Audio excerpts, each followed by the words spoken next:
Hey Lucy, I was reading something about active and passive voice in English.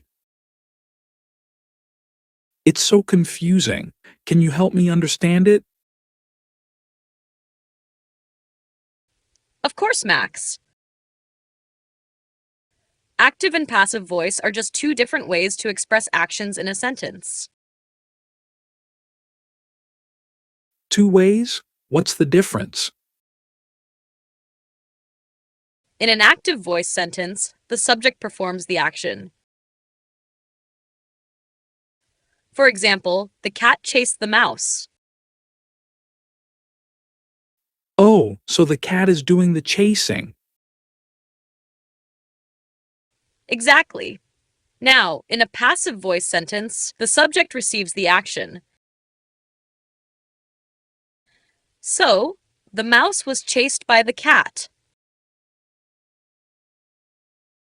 Ah, I see. The mouse gets chased instead of doing the action. You got it. The focus in passive voice is on the receiver of the action, not the doer. But why would anyone use passive voice?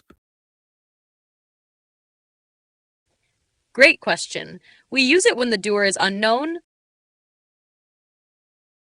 unimportant, or we want to emphasize the action or result.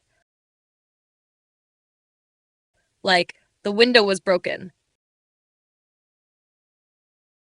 Hmm, so we don't know who broke it in that sentence. Exactly. Passive voice is also common in formal writing, like scientific reports. Oh, how do I form passive voice? Easy. Take the object of the active sentence and make it the subject of the passive sentence. Use the verb to be in the correct tense followed by the past participle of the main verb. Okay, can you give me an example? Sure. Active, she writes a letter. Passive, a letter is written by her. Oh, I see. So, if the active sentence is, the chef cooked a delicious meal, the passive would be, a delicious meal was cooked by the chef. Perfect. That's exactly right. What about questions? Great point. To make a question in passive voice, move the form of to be to the front. For example, is the cake being baked? This is fun. So, did he complete the project? Becomes,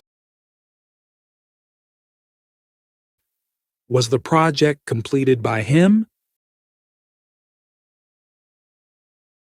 Spot on, Max. You're getting the hang of it. Thanks, Lucy. Now I finally understand active and passive voice. I'm glad to help. Just remember, active voice is usually clearer, but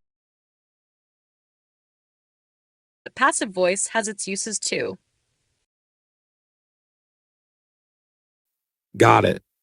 I'll practice both to master them.